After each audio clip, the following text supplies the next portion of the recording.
Hey, party people. It's hot as balls in my studio right now, so you're just gonna have to put up with the fanning. Question of the day is, what is private label? Okay. When a designer produces a garment or accessory as a private label project, it means that the products will carry not the designer's label or name, but the label or name of the customer buying the product. These customers, they buy the product with their label in it and sell them in their stores. In other words, let's say you're a designer and you have a line of coats, and then a boutique approaches you and says, hey, yo, I love your coats. I want to buy some, but I want to put my label in them. I want to make like one little change and I want to put my label in them and sell them in my store. And you might be thinking, Zoe, that sounds hella shady. But it's not. If they're upfront with you about it being private label, about putting their store label in it, and they're requesting that, you make that deal with them, it's not shady. What's shady is if they buy a bunch of your coats, rip out your labels, and then sew in their own. That's shady, okay? But private label is a non-shady, completely legitimate, very commonplace kind of business deal within the garment industry. Okay? So a lot of these retailers have their own brands, right? Opening ceremony, they carry lots of designers, but they also have the opening ceremony brand. Barneys is a big department store, carries tons of brands, but they have Barneys collection. Target sells random brands, but they also have their own brand, and I'm totally brain farting on what their brand is called. It's not called Target, but they have their own brand. If you caught my interview with the designers over at Taylor & Sage, the design director, Jen, was talking about how their sales through Target private label is their bread and butter. And they order so much private label that that's how they keep their doors open, essentially.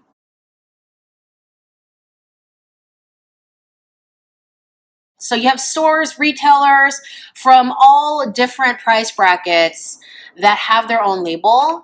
And, I don't know how much of it is private label and how much they produce on their own. Of course, I don't know because I don't work for these companies. But yeah, there's a lot of private label stuff going on. They're buying from designers and they will usually request a small change so that it doesn't look identical to the stuff that the designer is selling with their own label in it. Now, these changes can be something like a color change, like maybe a specific colorway that is special to just this private label project. I once worked on a private label project. We were doing these winter coats. They were cashmere with leather accents, and the retailer wanted to order the coat, but without the leather accents because that was too expensive for their price point. And so we replaced all the leather accents with the same cashmere as the rest of the coat, and we sold that private label. We also did one where an Asian retailer was buying our line, and so one of the changes that they asked for, they had a specific colorway in mind, and they also asked, because Asian sizes tend to run smaller, they asked that our medium be their large. Okay, so it wasn't like a matter of, like, these changes aren't like big, pattern making, sewing process changes, like small changes. So it's just like, we moved the size tab over. Okay, that's not a pattern change. That's a labeling change. Colorway change, tiny fabrication changes, things like that.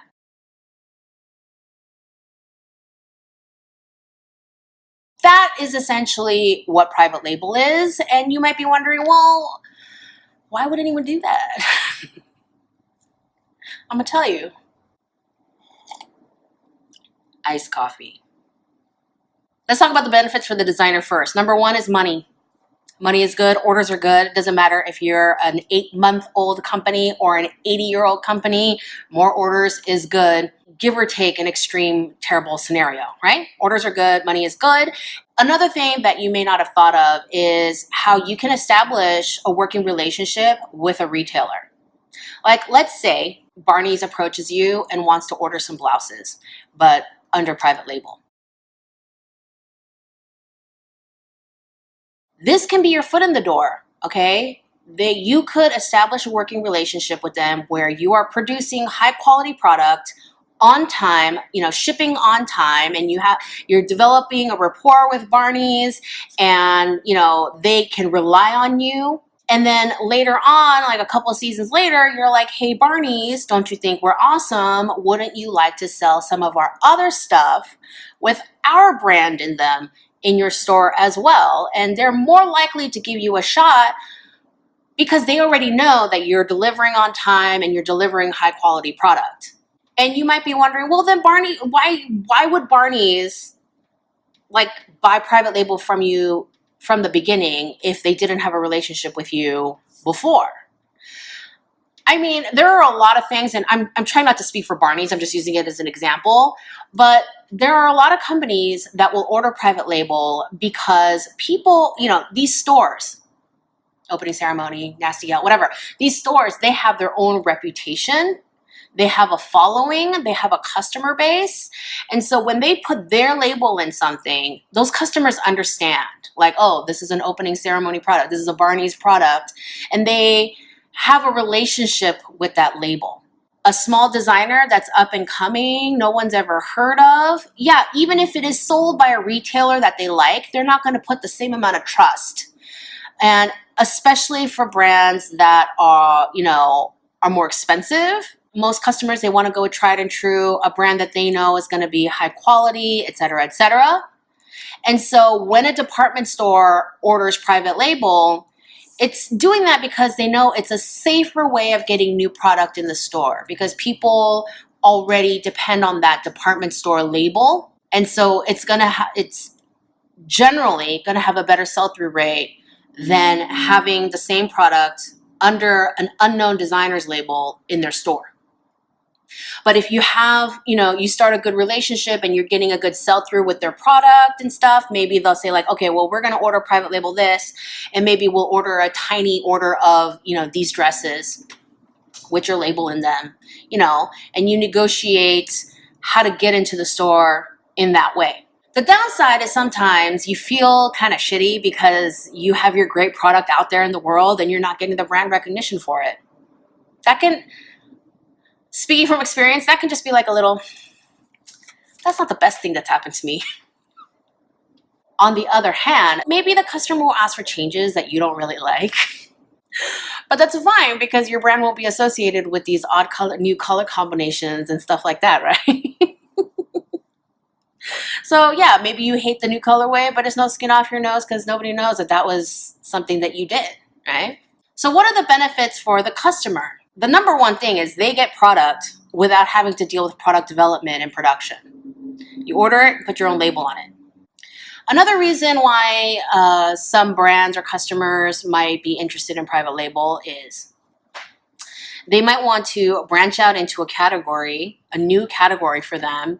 And instead of investing in a bunch of new resources and building a new team and whatnot, they might go seek out someone and order private label from them and see how that category sells, in their stores through their means. For example, okay, I'm going to try to be as vague as possible so I don't get in trouble, but I used to work for this company and we did private label, and one of our customers was a big sneaker company, a famous one. And they wanted to do a certain kind of garment that they did not have experience in. And so they approached us and we used our patterns, our bodies. We used our materials, so we didn't have to go seek out new vendors or anything, just, different colors. And then the sneaker company sent us graphics that were going on their shoes, on their advertising, et cetera, so that the garments would also incorporate these same graphics and the PMS colors and everything. And then we would order fabrics to match those PMS colors as closely as possible, that whole thing. But we had the expertise of this kind of garment. And so we produced these garments, private label, for the sneaker company. This was really nice, partially also because these were projects that we would work on in between seasons, because cash flow is a big deal. Okay. It's not so much that you're making so much money, but that you have a steady stream of money coming in.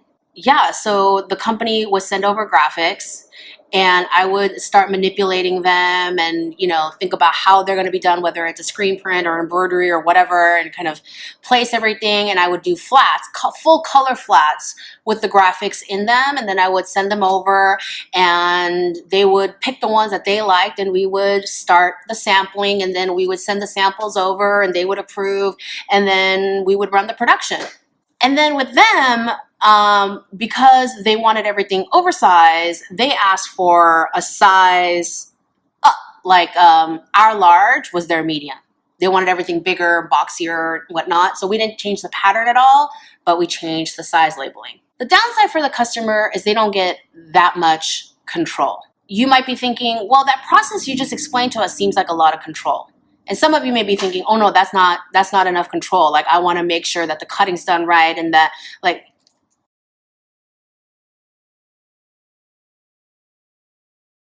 depends on who you are and how much control you need over the product development and production process. This might be a good thing. This might be a thing that you don't care about. Okay. So that's private label in a nutshell. My one last piece of advice for both designers and customers is make sure production gets your labels on time.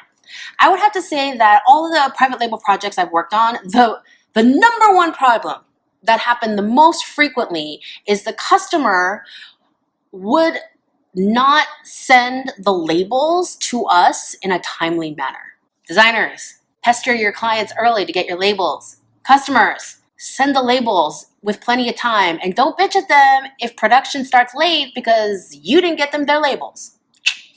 Did that sound bitter? I'm not bitter about it. I'm just trying to relay wisdom that I have gleaned from my own personal experience onto you. That's it. That's all I got on private labels. I don't know if there's much more, but of course, if you have any questions, drop them in the comment section below. If you found this video helpful and informative, please give this video a thumbs up and share with the world about private label. I will see you in the next video. I'm not schwitzing, I'm glowing.